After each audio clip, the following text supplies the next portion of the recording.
साथियों, मैं पंकज त्रिपाठी इस वीडियो के माध्यम से आपको यह अवगत कराना चाहता हूं कि भारत में आज का जो सामान्य वर्ग है, जो अनारक्षित वर्ग है, वास्तव में वह सामान्य और अनारक्षित नहीं है, बल्कि वह प्रतिबंधित है, उपेक्षित है, लक्षित है, वंचित है, शोषित है और प्रताड़ित है। वह प्रतिबंधित क्यों है?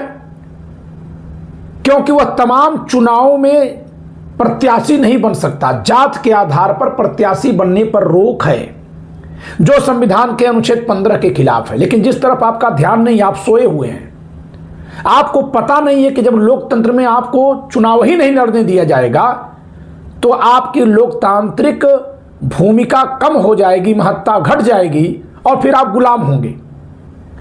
आप उपेक्षित क्यों हैं?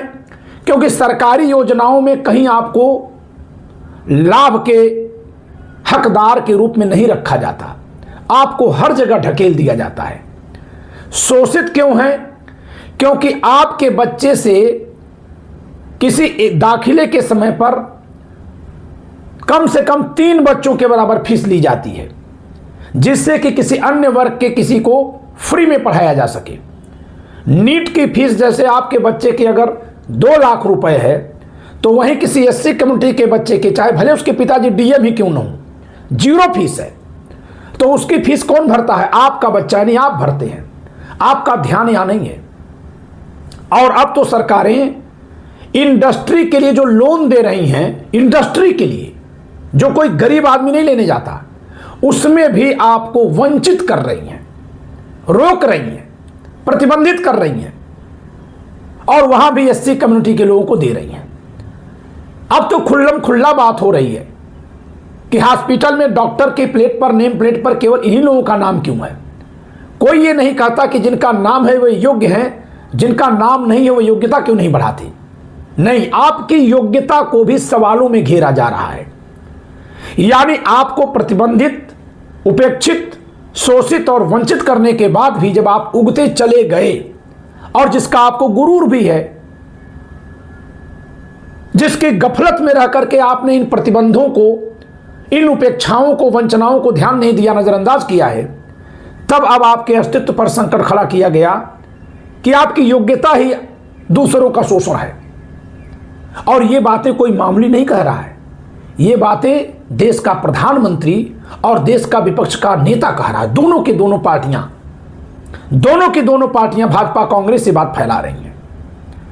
मैं आपकी समस्याओं को न केवल रेखांकित कर रहा हूं, उसका अध्ययन कर रहा हूं, बल्कि उनके उपाय भी निकाल रहा हूं, ऐसे उपाय जो संविधान के रास्ते से निकलें।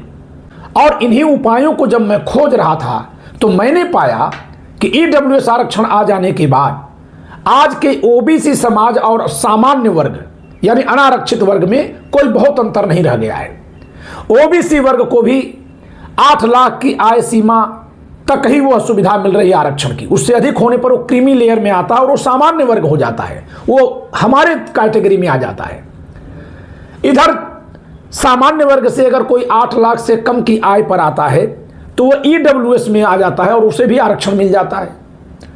यानी ओबीसी और सामान्य वर्ग के बीच अब कोई अंतर नहीं है। वर्ष 1990 से पहले ये दोनों एक ही वर्ग थी, दोनों को हिंदुओं में सवर्ण कहा जाता था और संविधान के अनुसार दोनों सामान्य वर्ग थे। लेकिन हमारी लड़ाई किससे होती है? भाजपा या कांग्रेस हमको ओबीसी से लड़ाती है। और हमें गाली कौन दे रहा है? अंबेडकरवादी, वाम सेठ के लोग। बिहार में जंगल राज जिसको हम कहते हैं, उस समय जंगल राज में सवर्णों का नरसंहार कौन किया? माओवाद में शामिल दलित। हम समर्थन किसको करते हैं? पूरे भारत में उत्तर प्रदेश एकमात्र राज्य है जहां 4 बार सरकार बनी है एससी कम्युनिटी के नेता के नेतृत्व में, और इन 4 बार हम ही उनका साथ दिए। ओबीसी समाज साथ नहीं दिया, हमने साथ दिया। लेकिन जिस पार्टी का हमने साथ दिया वो पार्टी, उसके मतदाता हमसे सबसे ज्यादा नफरत करते हैं। उस समाज के लोग हमारी बेटियों के साथ बलात्कार की धमकी देते हैं, इच्छा रखते हैं। वे हमारी मूर्तियों को, हमारे भगवान को अपमानित करते हैं। और हमारी सरकार भीम पंचतीर्थ बनवा रही है सरकारी खजाने से। हमारा ध्यान इस पर है ही नहीं। तो साथियों, समय आ गया है, दिमाग खोलिए। आप गुलाम हो चुके हैं, अपने आज़ाद मुल्क में आप गुलाम हैं और ये गुलामी का शिकंजा दिन प्रतिदिन बढ़ता जा रहा है, कसता जा रहा है। ध्यान दीजिए आप।